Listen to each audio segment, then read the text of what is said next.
Hello everyone दोस्तों, तो आपको 75वें गणतंत्र दिवस की बहुत बहुत शुभकामनाएं। और इस वीडियो के माध्यम से दोस्तों हम यह जानेंगे कि आखिरकार 26 जनवरी को ही गणतंत्र दिवस क्यों मनाया जाता है और इसके पीछे की जो भी ऐतिहासिक पृष्ठभूमि है उसको हम डिटेल में जानेंगे। तो सबसे पहले शुरू करते हैं दोस्तों भारत शासन अधिनियम 1919, जिसे हम मॉन्टेग्यू चैम्सफोर्ड सुधार भी कहते हैं, जिसमें ये देखो, ये जो वायसराय था उस समय चैम्सफोर्ड था और ये जो भारत सचिव है ये मॉन्टेग्यू था। तो ये मॉन्टेग्यू चैम्सफोर्ड सुधार अधिनियम, जिसे हम भारत शासन अधिनियम कहते हैं, ये आया था 1919 में। ठीक है, अब ये 1919 में आ गया। उसके बाद दोस्तों उस समय कंजर्वेटिव पार्टी की सरकार थी। अब हुआ ये कि 1928 में चुनाव होने थे और 1928 में चुनाव होने थे तो कंजर्वेटिव पार्टी की सरकार को डर था कि लेबर पार्टी नहीं जीत जाए और वहाँ पर बहुत सारे भारतीय भी रहते थे। तो इस वजह से जो कंजर्वेटिव पार्टी की सरकार है, इन्होंने दोस्तों 1927 में बनाया साइमन कमीशन और 1928 में साइमन कमीशन को भारत भेजा था। अब ये साइमन कमीशन काहे के लिए बना था? ये साइमन कमीशन भारत शासन अधिनियम 1919 की जांच के लिए बना था कि उसमें क्या क्या कमियां हैं और क्या क्या अगले अधिनियम में हम सुधार कर सकते हैं। तो ये वैसे बनना, जो अगला कमीशन था वो 10 साल में बनना था, पर 10 साल से पहले ही बन गया था और 1928 में भारत आया। इसमें टोटल 7 सदस्य थे। अब इसकी सबसे बड़ी खामी क्या थी कि इस कमीशन में कोई भी भारतीय सदस्य नहीं था। जब कोई भारतीय सदस्य नहीं था तो सभी भारतीयों ने दोस्तों क्या किया, इसका विरोध किया और साइमन गो बैक के नारे लगाए गए। और लाहौर में आपको पता है लाला लाजपत राय जो है, लाला लाजपत राय की पुलिस की लाठियों की कारण दोस्तों मृत्यु भी हो गई थी। ठीक है, उसके बाद क्या हुआ? उसके बाद दोस्तों उस समय के भारत सचिव थे बिर्किनहेड। ठीक है, ये रहा बिर्किनहेड। बिर्किनहेड ने भारतीयों को कहा कि आपने यदि इतना विरोध किया है तो आप ही एक ऐसा संविधान बना के दिखा दो जो सभी भारतीय माने। और सभी भारतीय लोगों ने, भारत के सभी दलों ने इस चीज़ को एक्सेप्ट किया। ठीक है, और एक्सेप्ट करने के बाद एक सर्वदलीय सम्मेलन हुआ और सर्वदलीय सम्मेलन के बाद दोस्तों एक रिपोर्ट बनी जिसे हम नेहरू रिपोर्ट कहते हैं 1928 में। और ये नेहरू रिपोर्ट में के अध्यक्ष कौन थे? मोतीलाल नेहरू थे, जो कि जवाहरलाल नेहरू जी के पिताजी थे। अब ये जो नेहरू रिपोर्ट यानी एक तरह से संविधान तैयार किया गया, इसमें यह बात की गई कि हमें डोमिनियन स्टेट का दर्जा दिया जाएगा। डोमिनियन स्टेट का मतलब दोस्तों याद रखना कि पूर्ण रूप से आज़ादी नहीं मिलेगी, यानी हम अंदरूनी डिसीजन तो अपने ले सकते हैं पर बाहरी डिसीजन नहीं ले सकते। और कहा जाता है कि इनके खुद पुत्र जो युवा नेता थे जवाहरलाल नेहरू, साथ ही साथ आपको याद रखना है दोस्तों नेताजी सुभाष चंद्र बोस, उन्होंने क्या किया था, इसका विरोध कर दिया। अब जब इसका विरोध कर दिया तो उसके बाद हुआ कांग्रेस का लाहौर अधिवेशन 1929 में, रावी नदी के तट पर हुआ था।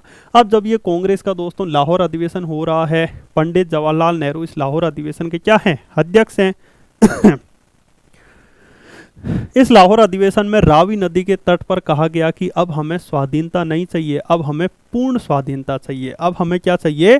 पूर्ण स्वाधीनता चाहिए। तो इस लाहौर अधिवेशन में बिल पास किया गया कि अब हम पूर्ण स्वाधीनता चाहिए। और साथ ही साथ इसके कुछ समय बाद, ठीक है, उस समय सर्दी बहुत पड़ रही थी, दिसंबर का समय था, और इसके कुछ समय बाद यानी 26 जनवरी 1930 ये झंडा फहराया गया और 26 जनवरी 1930 से पूर्ण स्वाधीनता दिवस मनाया गया। पूर्ण स्वाधीनता मतलब पूरी तरह आज़ादी, हम अंदरूनी डिसीजन भी ले पाएँ और बाहरी डिसीजन भी ले पाएँ। तो 26 जनवरी 1930 से हर साल दोस्तों 26 जनवरी को पूर्ण स्वाधीनता दिवस से मनाया जाने लगा।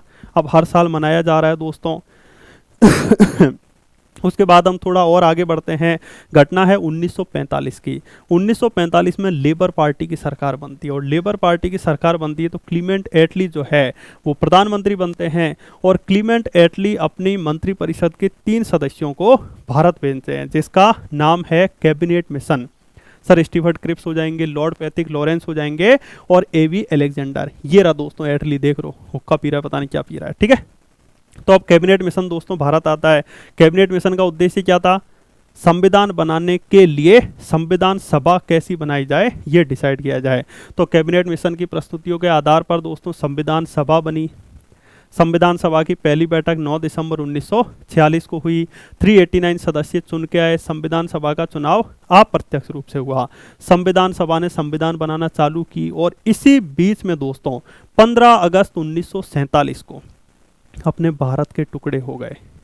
भारत से पाकिस्तान टूट गया और साथ ही साथ 14 अगस्त को पाकिस्तान टूटा और 15 अगस्त 1947 को अपना भारत दोस्तों क्या है आज़ाद हो गया। जबकि कांग्रेस आज़ादी दिवस कब मना रही थी, पूर्ण स्वाधीनता दिवस 26 जनवरी कब से, 1930 से मना रही थी, पर अपना भारत जो है 15 अगस्त 1947 को आज़ाद हो गया।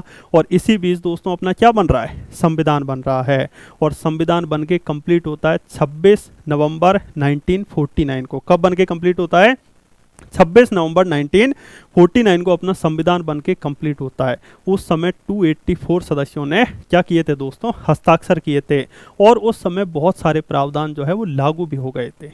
पर दिक्कत ये थी दोस्तों, अपना भारत आज़ाद हो गया 15 अगस्त को, तो 15 अगस्त को अपन स्वतंत्रता दिवस मनाएंगे, पर एक 26 जनवरी जो कि एक बहुत ही महत्वपूर्ण दिवस था और ऐसे महत्वपूर्ण दिवस को हम ऐसे ही जाने नहीं दे सकते थे।